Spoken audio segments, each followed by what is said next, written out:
Welcome to the Please Do Tell podcast, this special series of What's Your Why with your homegirl, Ronnika. So, we back at it again, and we have a special guest with us to tell her story today. So this is actually one of my childhood friends, Deshauna. And so, Deshauna, before we even dive right into this conversation, which I feel like we're going to be giggling the whole time. Absolutely. I want you to tell us a little bit about yourself. So I am Deshauna Robinson. I am a proud graduate of the class of 2003 for Benton Harbor High School. I am a proud mother of two, Faith Marie and Tiger Ali. And yes, his real name is Tiger. And I am the proud wife of Dontrell Robinson. In my professional life, I work as an assistance payment supervisor and a project coordinator for the Michigan Department of Health and Human Services. I'm also the president of the board for Benton Harbor Area Schools. I am a member of Delta Sigma Theta Sorority Incorporated and a trustee for the 6th Congressional District Democrats here in Michigan. Overall, just a leader trying to lead in whatever capacities are related to the skill set that I have. So that's probably the simplest way to define who I am, kind of my titles. A friend. I am a sister of many women who are not biologically my sister, but I'm just an overall person that wants to lead. I call myself a student of life, leader of people. I think would be the most simple way to define who I am. I love that. One more time. Student of life, leader of people. All right. Okay. So, I want to start this whole conversation with a segment that we call At the Playground. Playground. So At the Playground was kind of birthed because I spent 3 years of my elementary life with no recess. And that's when you make your friends and tell the best stories. So, Deshauna, we want to hear about a story from childhood that basically shaped you into the person that you are today. Or for you, it may be a number of stories, but let's hear it. So there are, I would say, two separate types of memories that have shaped my existence of who I am. The first is I was raised by my grandparents. They're both connected to my grandparents. Now, my mother was there. She was a single parent. Mm-hmm. She worked full-time, sometimes 72 hours a week. So she had a full-time and a part-time job. So that means primarily I was with my grandparents because she was working to provide for the family. And so they really stressed for us the importance of education. And so once I was old enough to understand, my grandfather shared with me stories about him being younger. They both had to drop out of school in the 8th grade because they had to work in the fields in Hughes, Arkansas to pick cotton on a sharecropper's plantation. And so they only went up to 8th grade education because that was the amount of education that they thought at that time you needed to be a sufficient adult in the South if you were in poverty. Okay. And so my grandfather would tell us stories about how they would be required to pick cotton in the fields, and there would be schools of kids on buses that would drive by, and they would be laughing at my grandparents, or at my grandfather specifically. It was his story. And so he would share with us how when they would be picking cotton, they would have to lay amongst the fields and hide when the other kids went by on the buses because they would be embarrassed that they had to pick cotton. And so that was one of the experiences that really stuck with him and was why he pushed us to pursue school and education.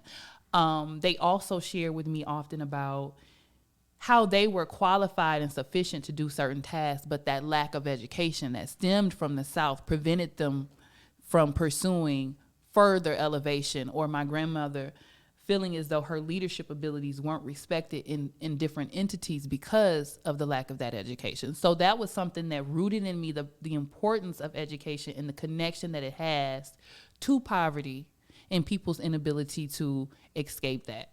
The other piece of it kind of directly correlates. My grandmother worked for Lakeland, which was known as Shoreham, kind of Lakeland at that time. Mm-hmm. And she worked at one of the senior centers. But she always she was a CNA, but she always had a great relationship with the nurses because she had worked there since like the 60s. So she would train the nurses and then they would come in and become her boss. And so that was something that she would share with me, how she's qualified because of the amount of years that she's been here to do this work and train the nurses as a CNA, but then they come back in with sufficient pay.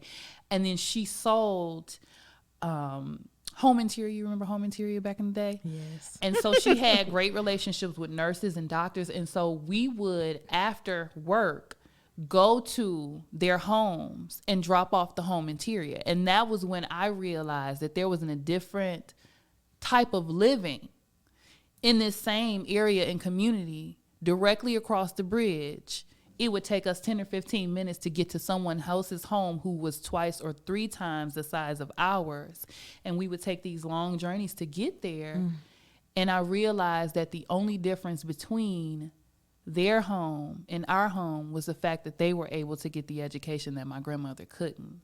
So I was able to really, in those conversations with them and understanding their start and seeing her work amongst people that she was just as qualified with, and the respect that they gave her, I was able to see how limited one can be without lack of education. And so that is what stemmed not only the importance that I gave education, but my initial desire to become a teacher, which then, of course, connected to my love for youth and my desire to support youth and specifically those within our community. So that was a really long-winded at the playground story that really kind of shapes my existence and start of why I do what I do now.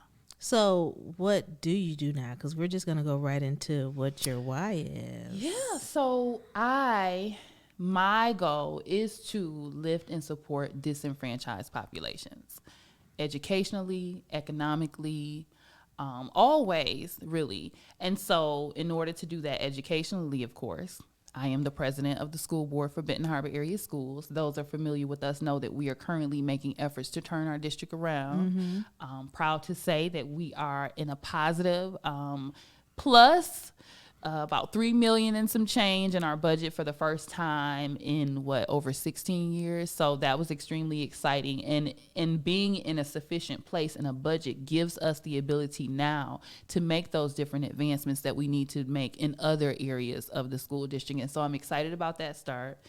Economically, I understand the importance of individuals having basic skills, also having the importance of education, as mentioned before, but job training and access to essential resources. So that's why I work for the Department of Health and Human Services as an assistance payment supervisor.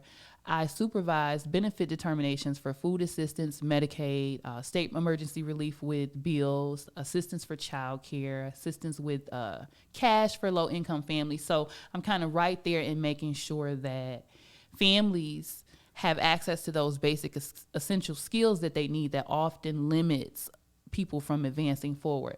And then also the other piece of that, educationally, economically, and politically, I understand that we can provide all of the services that we want. We can provide quality education. We can provide sufficient economic advancement.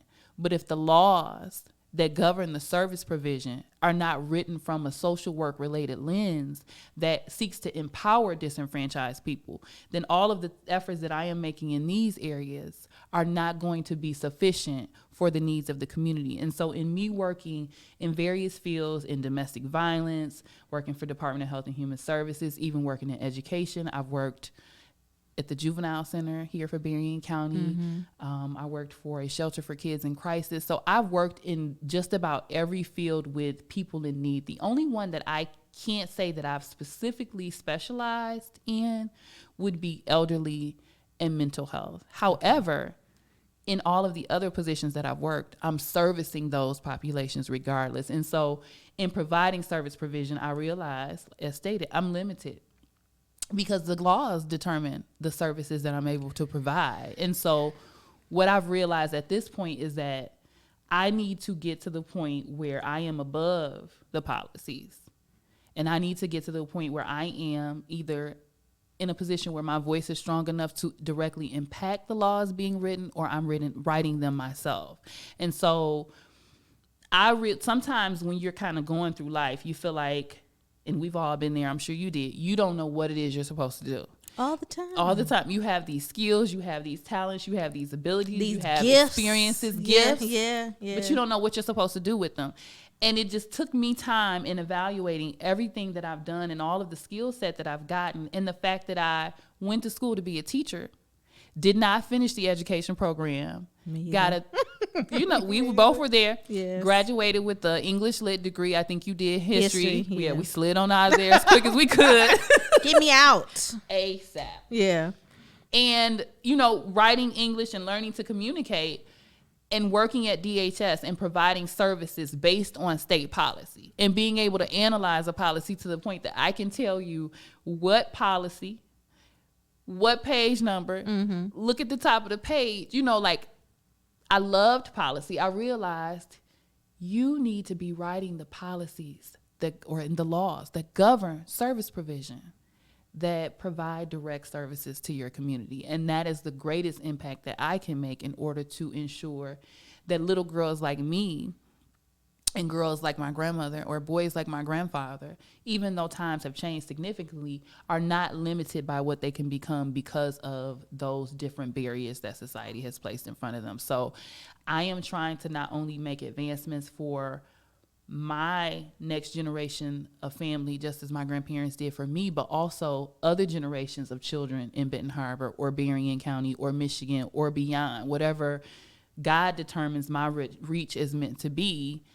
I want to be that example in that face that shows, hey, 2 generations ago, my grandparents were in a field picking cotton. 2 generations. 2 generations ago. And people don't realize that was not 100 years ago. It was 2 generations. Yeah. And when I became secretary of the board, I had the honor of telling my grandfather, and this is one of the most special moments to me, I don't know where the children are, the descendants of the children that teased you are. But your granddaughter is the secretary of the Board of Education, and you made that possible. And so that was the moment that I took them the newspaper. It was one of the most life-changing experiences for me, but also for them. And it was important for me to do that for them so that they would know that they are no less great than those kids that laughed at them or any of the people that didn't give them an opportunity for leadership. You had those capabilities within yourself. You were only able to get an 8th grade education, but you made sure all of your children graduated high school, and then you invested in me to ensure that I went to the next level. So now it's my job to not only get a bachelor's degree and get a master's degree, but when my cousins look up, I don't know where I'm going to be, but they'll never have to doubt whether or not our family has the ability to accomplish whatever it is that they want to accomplish. And I hope that I can be that example for any other youth that sees me and hears that story. So that's my why. Just living through the stories and experiences of my grandparents and understanding the struggle and the fight that they put into their lives and wanting to ensure that I can make that fight a little less challenging for future generations. So just think about what you said. It was from hearing those stories from your grandparents that shaped you into this person or to strive to be the person that you are today. And just watching even my mother, sometimes I tend to start with my grandparents because they're the center. But even my mom, she graduated from high school, but she worked literally, and it sounds ridiculous, but she worked 72 hours a week. She had a 40-hour full-time and a 32-hour part-time. And so one thing that would be surprising, now my grandparents, they lived in Highland Projects for about 20 to 24 years or so. But when they moved out of Highland, they moved to Benton Heights in a house that they paid for cash. So they were able to save up. There was no mortgage. There was no, we have to pay this, we have to wait. They stayed, as people say these days, 10 toes down. In Highland Projects and saved and grinded until they were in position to buy a home that did not put them in debt. My grandmother, although she lived in Highland Projects, she's never received benefit assistance from the state. And not to say that that's a bad thing, because I'm here to provide that assistance, but they really worked hard to invest in their family. And so my mother learned from that, and she worked hard. And so I was able to move with them from Highland to Benton Heights when I was 4. And I gave our family a tour of the new home. And I remember thinking, if my grandmother can move and buy her family home, there's nothing that I can't do. And then watching my mother grind the way she grind and buying her home, I think at the age of 40. Now, I haven't bought mine yet, but that was something that showed me that those things were attainable. Mm-hmm. And so I think it's, as you said, watching them, hearing those stories, and kind of seeing the grind of both them and my mother is what motivated me. And I realized that it's not where you start, it's where you finish. But my mantra. Where you finish is even more amazing and astonishing if you always acknowledge where you started. Mm-hmm. And I think sometimes people know it's not where you start, it's where you finish. And they want to focus on the finish without reminding people of where you started. And you can't forget where you started, because the journey doesn't mean as much if you are not always true to that. And so that's why people will hear me reference Highland, or you'll see me in Highland, like my child is in Highland right now. Like, so I don't think I'll ever be able to get to a place where I'm bougie. And people always say, like, what motivates you? Like, what's your why? What motivates you to service your clients in the manner that you do? Because they're me. There's nothing different from my clients than me. My aunt is in Highland Projects. I have several cousins in Highland Projects. I could lose my job today. That's the reality. Like, even not separating myself from my family, I could lose my job today. There's only 1 or 2 paychecks preventing me from being in poverty. That's the reality. And so I don't treat them any differently than myself, because I'm not any different from my clients. And so I service my community the way in which I would want to be serviced, in the way that I saw successful service provision provided to my mother when we did get it. So it's just that I am them. I am my community. And so there's no way that I can't love them as I love myself. I had to look over to see which camera was. Yeah. Just so I could do this. No, just seriously. So and it's important to me that even now, as I am, because you know me, I'm no different today than who I was 7 years ago. Mm-hmm. You know what I mean? I'm the same person when you know me. Mm-hmm. And so it's so different now to be put in positions where I have a title and people treat you differently with the title, or expect something different from you because of your title. But then when you get with me, you realize this is all you get. I'm sorry. Yes, this is it. This is me. This is me. Yeah. And yes, you might think I'm regal, and you might think I'm a great leader, and you think I'm well-spoken. I'm all of those things. But guess what? When the camera's turned off, after the board meeting's done, I'm in Highland Projects with my family. Or I'm wherever my husband is. Yeah. Playing loud music, riding through the streets of Benton Harbor. Like, I am still every bit of everybody else. I'm so glad you said that, because even with working with young people, they're like, you listen to that? Mm-hmm. Or one time I was listening to Trina, and they were like, the kids were,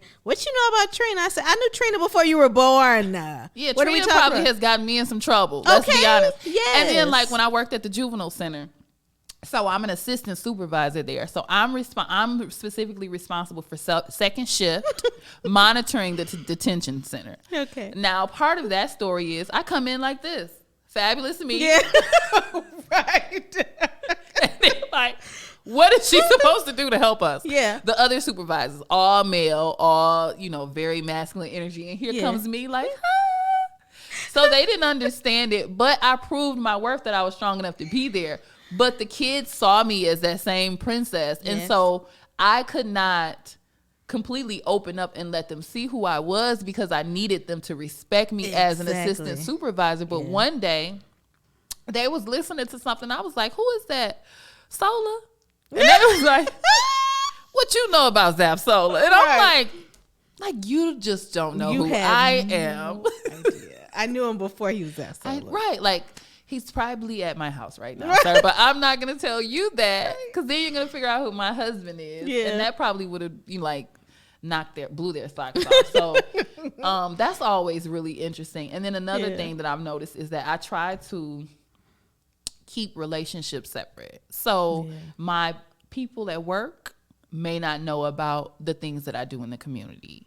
the people that I have political relationships with may not know everything that I do at work. And so it's important to me to try to keep those relationships separate. Yeah. But one thing I'm noticing now is kind of like a Spideyverse. Everything is starting to merge. Yeah.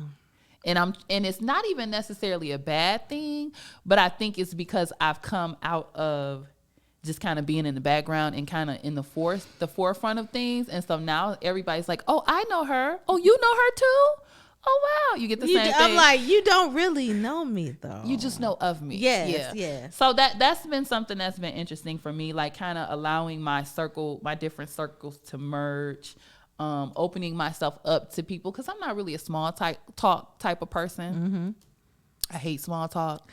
Ditto. Like, if it's meaningful initial conversation to get to know you, I'm all about it. But if it's just we're just talking because we're in a space and it's quiet, like, I have no time for awkward conversation. So that's one part of leadership that has been a journey. Like, I'm a super friendly person, but if your conversation is pointless, I don't have time for it. Like in the line at the grocery store. Yeah, don't talk to me. Yeah, I'm like, I'm just trying to check out. I don't even want to be here right now. I'm tired, but my kids are hungry. Yeah. Just let me get I don't want to talk to you.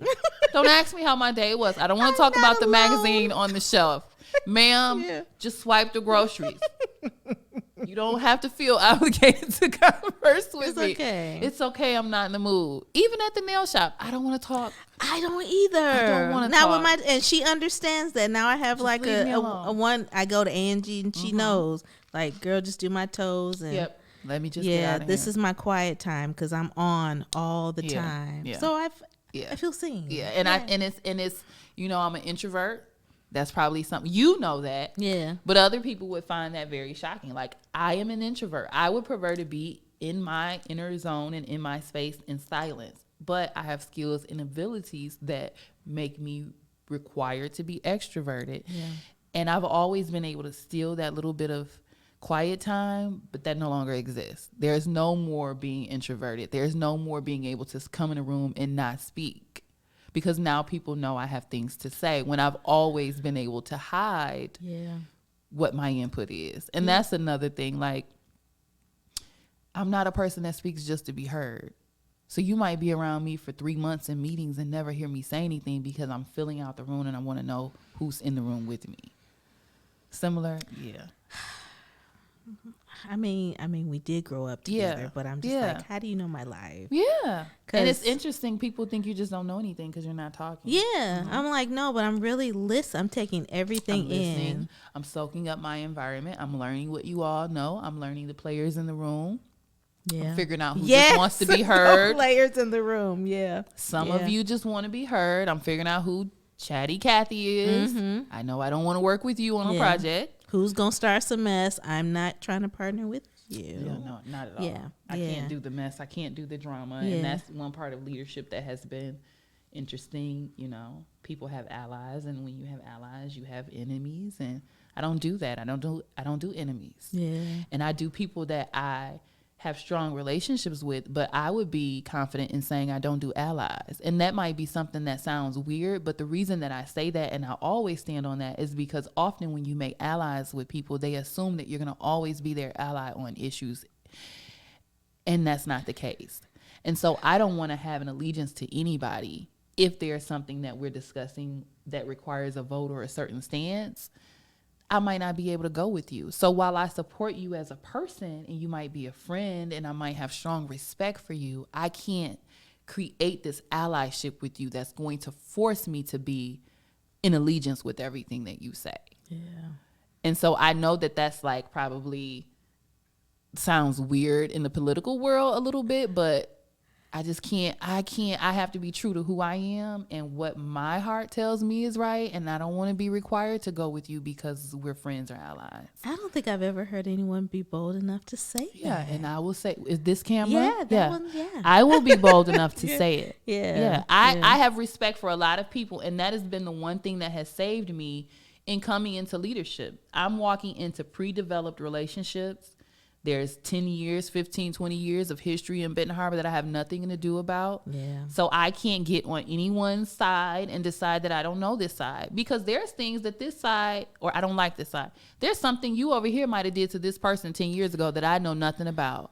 that was very shady and scandalous. And now I'm with you, with them, talking about you, not realizing, or whoever, you know what I'm saying, not realizing that the other party did something scandalous, or the party that's supposed to be my ally, rather, did something scandalous to you, and that's why you don't like them. You know, I don't know that history. I've been here, but I don't know the inner workings. And so for that reason, I walk down the middle. And people say that that's dangerous to try to be neutral, but I don't believe it is. I am not neutral when it comes to policies and where I stand on issues. I'm not going to back down on that. But when it comes to people, the leaders that are running and speaking for those issues, I can't be an ally to you, but I can be an ally to your cause, if that makes sense. Yeah, it does. Yeah, because I might be your enemy's ally tomorrow if the way that they're voting is the same way I'm voting, and I can't have you take offense to that. And another thing that impacts it is that, like, for example, now as a project coordinator, I work for water distributions in the city of Benton Harbor.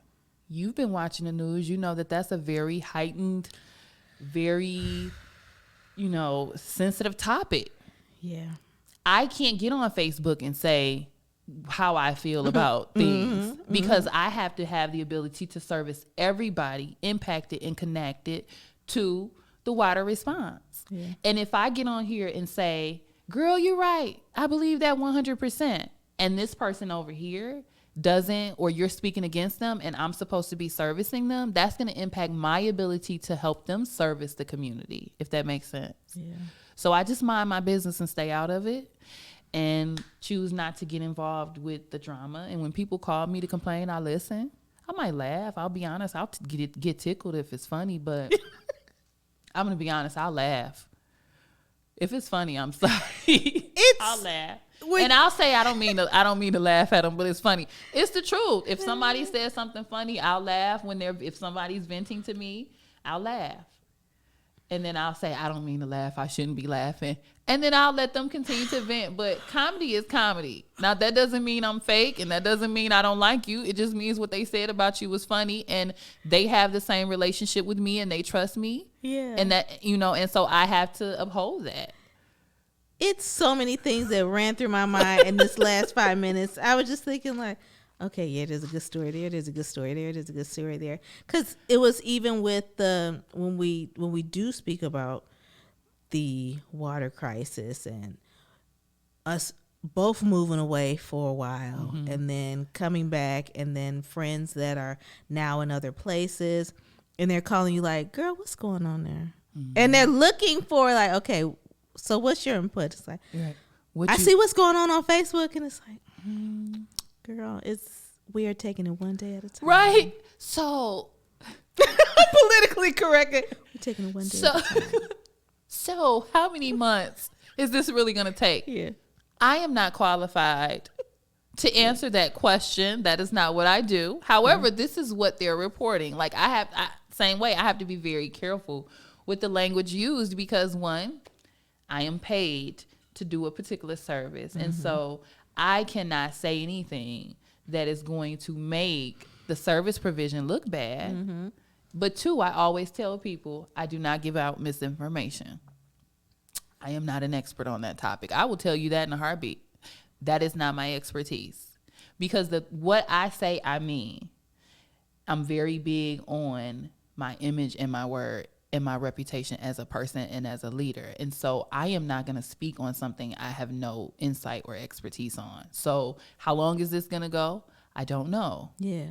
I can tell you the same thing that the media is saying and what what our leaders are estimating, but I'm not going to tell you as a definite when you saw it in the news, You know better than I do, and so that's one of the interesting aspects of leadership is that people, I think the mayor posted the day before Thanksgiving around the holiday that he was the face you make when you're in the store and somebody asks you about the city.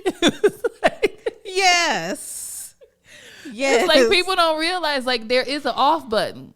And if I'm in a grocery store, it should be off. Yeah. I'm just trying to get a little bologna or something. Like I don't want to talk about that right now. I talk about that 24/6. Let the seventh day God said, give us all a day to rest, right? A commissioner said the same thing. He said, yeah, I'm with my grandchild and I'm being stopped about. He said, okay, all right. I mean, I can't, it's a Saturday and I'm with my grandchild and you don't want to be rude. You know, it's not an attempt to be rude. It's just that I think there's a misconception, and I don't mean to make it all about leadership, but I think it's like a misconception that the moment that you step into a title, you become made of steel. And you have to have thick skin, and you have to just accept that people are going to always have questions, which is normal, but then also that people are going to have negative things to say about you as a leader and about your leadership. And it's like, okay, I know all of that comes. There's going to always be somebody that does not like me, but there should not be a switch that you push that all of a sudden I'm like, like I thought everybody liked me. And not that people don't like me, but it's like when you make a decision that somebody disagrees with, then it's like all hell breaks loose. Yeah. But, you know, that's just, it's a part of leadership. It's a part of life, you know, and you do go through that at your employer, in education setting. Leadership just magnifies it because you're in the public eye and responsible to the public, but it's no different than life. And I found that I don't take it personal. And I've learned that I took on the oath to be responsible and accountable to answer questions and concerns for people. And I know that God feels as though that's my gift because I work in crisis related or family emergency related situations all my life. And so I guess he's just deemed that this is what I'm good at. The Deltas named me Serenity. For a reason. For a reason. Yeah. So I've just come to accept that I'm meant to be the peace in the midst of the storm. But the issue is how do I prevent my boat from rocking so much that I create storms in my personal life in trying to take on the magnitude of the leadership that I've taken on. Yeah. So yeah, that's always a journey. I just think it's so commendable. Even when you said that you were running, I was like, you're gonna be a part of the school board, like our school board. Okay, all right, yeah. You know, cause you know, us both knowing the history, and then it was, you know, they were in the red, and it's like, okay, I am definitely going to take on this charge to try to bring us into the black. Or I want to be a part of that journey of going into the black. For me, it was, you know, everybody watched the journey of the school potentially facing a shutdown. I watched that journey, of course, as a spectator and as a community citizen. But when I watched the Board of Education continue to reject the request to shut the district down, with all due respect, I figured that's some big balls. You know what I mean? Like, I was with it, and I knew that if they are confident and strong enough, this leadership team, to say no and win, then we are ready for this fight. That's when I knew we were ready. And so when I saw that it's ironic because I actually got appointed first. So I was at the high school helping with Miss Ben Harbor practice. Sure was. Yeah. And the former member resigned, and I just happened to be there and overheard that she resigned as the meeting was dismissing. And so I just happened to then see that checked the site, thought about it, checked the site, saw that there was opening, kind of marinated on a little bit, applied, because you had to apply. Went in for interview, just thinking like, I'll shoot my shot, but you don't know who else is interviewing. Right. And I remember seeing one of my uncles at Family Dollar and telling him, I'm so nervous. I interviewed for the board today. He was like, well, why are you nervous? You're good at interviews. I was like, but I don't want them. Like, I thought they were going to see me as a kid. Because a lot of the leadership that I've done it kind of surpasses my age. So I didn't know if they were going to see me as a baby trying to come onto the board. But at that time, I didn't realize that Bradley, who's 2 years younger than me, was already on the board. So he wasn't there the day I got appointed. So when I went in and I interviewed and I wowed him, and like before the interview was even done, I asked President Taylor at the time, and I said, well, what are you looking for in a board member? He was like, we're looking for someone like you. And I'm like, well, okay, there is somebody else interviewing. Like, you might want to wait.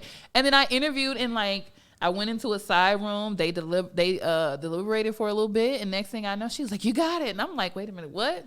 That fast? That fast. It was probably less than 10 minutes. Okay. I came out. They told me I had gotten it. They all had responses to say. I then asked, okay, to my understanding, there's a secretary position available. How would it work to, express interest? And they were like, oh, you're interested in this position? I majored in English communication. Yeah. They're like, we think you'd be awesome. Is there a motion on the floor to nominate Deshauna Robinson as the secretary? Yeah, went right into it. Somebody put the motion on the floor. Somebody supported it. They voted it. So I showed up to become a board member and left the secretary of the board. I think that probably was the quickest promotion in Benton Harbor Area Schools history. I would have to guess it was, because who else was promoted 5 or 10 minutes after being on the board? Like, it went quick. Yeah.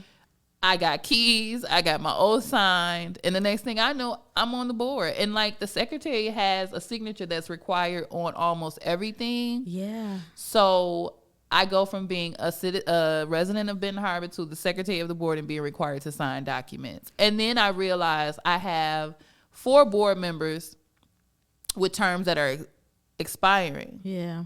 Yeah. And so the conversation started being had about, there's new board members coming in and you guys have to be ready to be leaders. And I'm like, I've been here 5 months. Like, what are you talking about? I just came here to be with you guys because I thought you were pretty cool. Yeah. Thought we were gonna do this together. I thought we were gonna do right. No? Like, I thought you guys were the team that I was coming to support. Right. That's the irony of this. I was coming to support you guys, and the next thing you know, I'm in charge. Okay, God. Yeah. Okay. So, but you know what? I'm so blessed and I'm so thankful. And I told myself the other day, God allowed for you to be appointed and elevated and exalted so easily because the work he had in store for you was the magnitude of it. And that's why, like, I knew that God wanted me to be there. I knew that this journey was a journey led by him, because for me to find out in the manner that I did about the opening, and for me to be able to go into it so easily. And then when you noticed that I reran, it was because I got appointed the year of an election. Yeah. And Berrien County requires that the community then has the opportunity to reaffirm the board's decision. Okay. So then I had to rerun, which means there was a risk that the remaining 2 years of my term could be taken by someone else. But no one opposed me. Yeah. So then again, I was able to, God slid me right back on in there. Yeah. Let me see what you're going to do. Let me see what you can do this time. And I think, honestly, I laughed one day and I was like, you know what? I think God somewhere like, man, Benton Harbor got another problem. Okay, hold on. I'm going to whip Deshauna out my back. Yeah. Because I thought the water response, I've been like, I wish the best for the community leaders. And, I got Benton Harbor area schools, but I don't have to figure this one out. Yeah.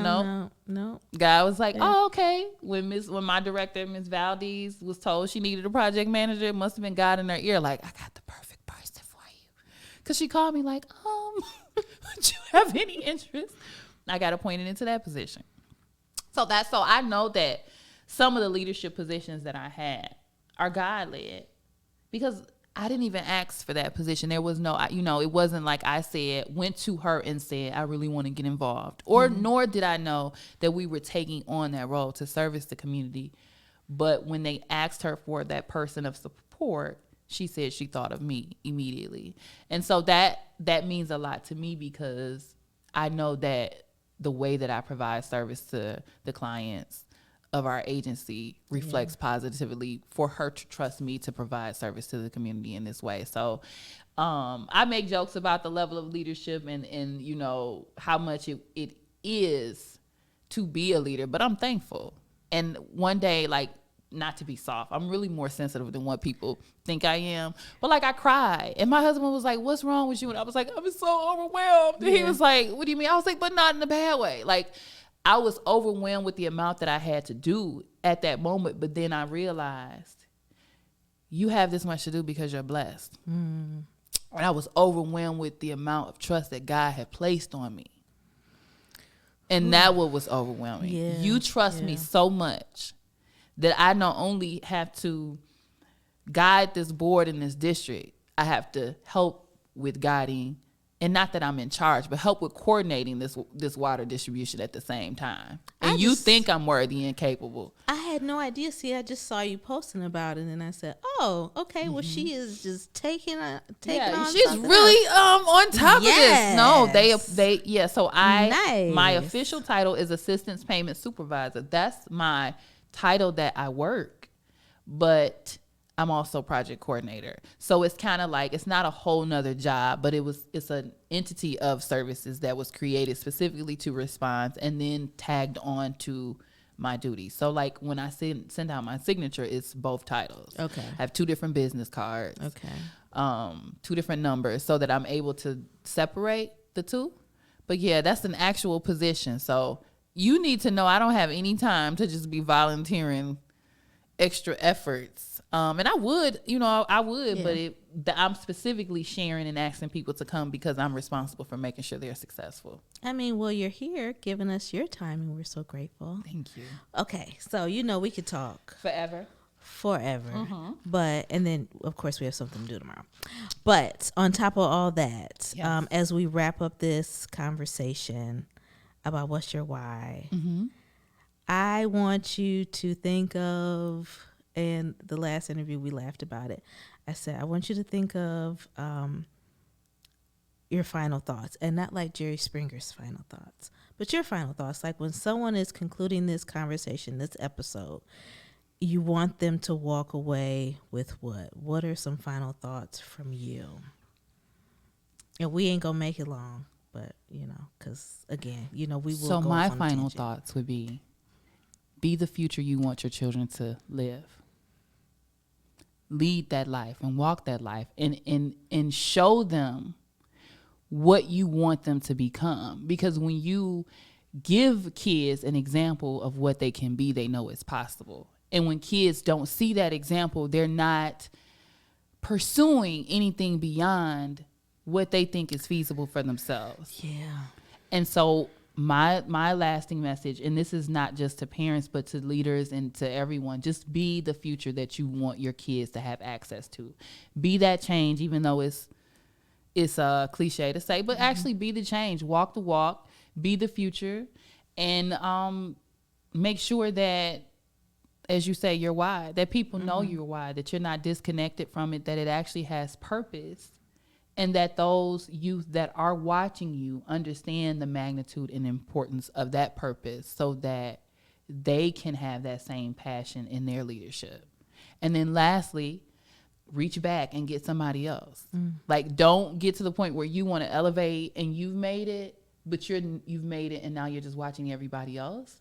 Like, because there's no community leap that happens when you do that. So if you do get to the point where you are able to be that example for people, reach back and show them how you got there, and don't charge them for it. Like, I know people say the game is to be sold, it's to be sold, not told. Yes, sold, not told. Yes. Yeah. And I agree. When you're an entrepreneur, you should be selling the game, but you should also be willing to show some people and reach back and give. And I think that is one of the things that prevents Benton Harbor from moving forward, is that the leaders that make it or that succeed, sometimes, not all, don't tend to do that reach back. And so I would just wish that we could all kind of do that. And I know that was a little bit longer than some small thoughts, but it's all right.